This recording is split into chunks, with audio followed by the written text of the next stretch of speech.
Today we're going to talk about essentials.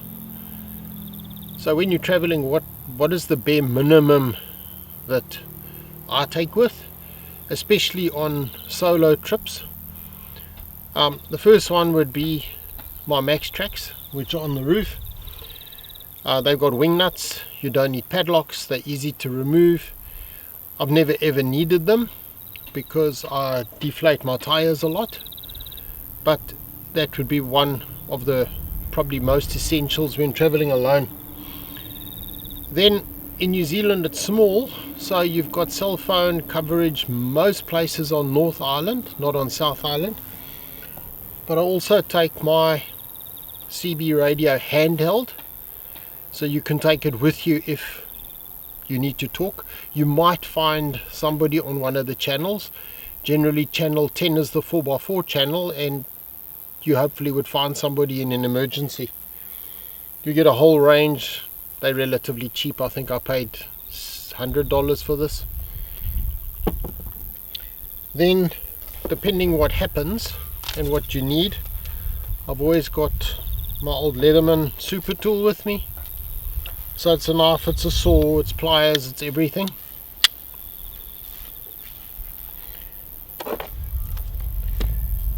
Then I've got my lead lens head torch.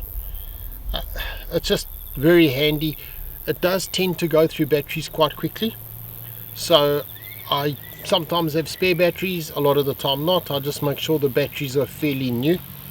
This is one of the older models, but you can change the intensity and adjust the beam to wide or narrow or whatever you need.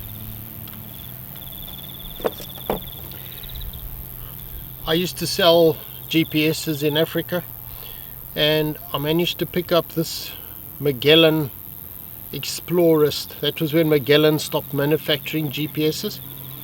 It's a basic little handheld unit. Battery doesn't last particularly long, but it's better than nothing to give your position or get out. This can be replaced with an EPIRB or a PLB, a personal locator beacon. I don't have one, but I will be getting one. They're about $500 in New Zealand, and on that it will obviously in an emergency give your position and somebody will come and find you. I've always got some rope. You never know what you're going to need it for, so I've got rope. And then I've got a survival blanket, so if you're really in the soup you can put the survival blanket on. The general rule of survival is that you stay with the vehicle, you don't leave the vehicle. But if people don't know where you are, you might have to try and walk out. Generally not a good idea, but if you have to, at least you've got a tarpaulin, say emergency blanket, you can do something.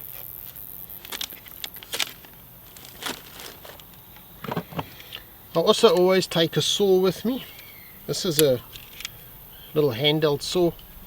Often you come across trails where there's branches in the way, and we were on a trail in South Island where it hadn't been driven for a long time and we had to cut branches away.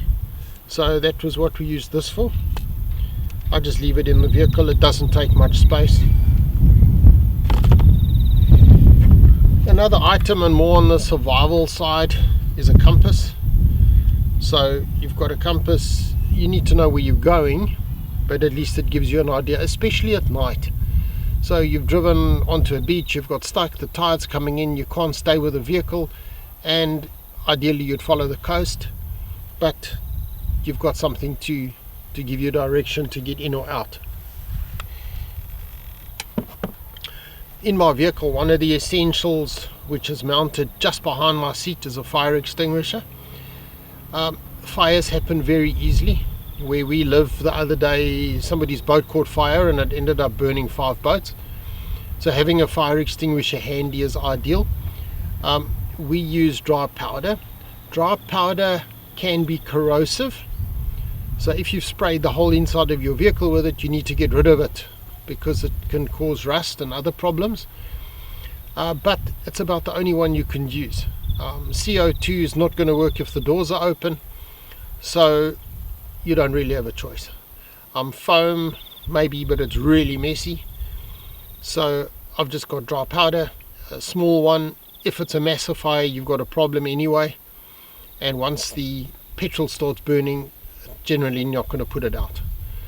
On that note, in one of the first videos on wiring, I said it's essential that you put fuses on every wire, so that if something happens, it's going to short the fuse and it won't create a fire. Another item, again back to the survivalist stuff, which is not really that relevant in New Zealand, but is one of their signaling mirrors. So you've hit the button on your emergency beacon and there's a helicopter, aeroplane looking for you. With this you can reflect the sun and flash, and they'll know where you are. This was given to me. It's made by a company called Coghlan's. Very basic little mirror in a plastic case, and you can put a lanyard through and hang it on your neck. Then of course, if you're going to walk out, you're going to need some water. So we've always got a little bit of water in the car. At the moment I've got 10 litres. You can't carry a 10 litre container, so you really need a bottle of maybe half a litre or a litre. So you've got water that you can carry with you, and then maybe some energy bars or something like that. We've always got the odd thing in the car to take with. Most of the time it's going to mean the car's broken down or you've got stuck. I'll say generally not broken down, but you've got stuck, you're alone, you can't get out, maybe the tide is coming in and you've got to get somebody to help you. The other thing is that you need to know who to contact. So have a number, have somebody you can phone if you've got phone signal, and then they can drive in. We had a situation when we were in Whanganui, I think it was there, and we reversed onto some grass, not knowing that there was a massive hole, and we got stuck. So I ended up going onto the Facebook, the local, well, the Overlanders Facebook group. Somebody on the group said they would come and help me, and they came through and pulled us out. So you can do things if you've got signal. If you don't, you've got to make your own plan. So generally, if you're traveling alone, then maybe get a winch if you're going to do crazy stuff. We try and avoid the full-on crazy, but things still go wrong. I've just been in the dunes this morning with some friends, and I think the main thing is just deflate your tires sufficiently and get the tides right.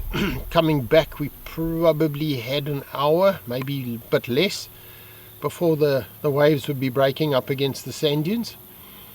But there were 3 cars, so it wasn't a big deal. I wouldn't have pushed it to that extent if I was alone. So just be careful what you do. Anyway, these are the essentials that we keep with us. They're always in the vehicle. I've also got bungees and straps to tie things down, and in our case an essential is coffee. We've always got some coffee in the car.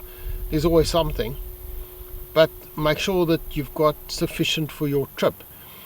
In Africa we had a satellite phone, and we'd always take a satellite phone with us. Excuse me. But what's essential with the satellite phone is you phone somebody and say, I'm stuck, and they can say, well, what must I do about it?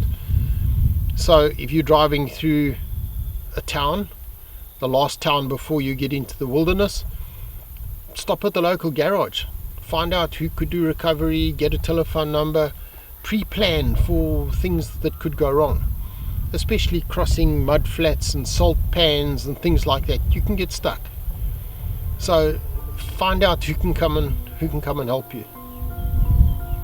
Anyway, it's a short one today. The wind is blowing elsewhere, so we park next to the river. And yeah, have a good one. Thanks for watching.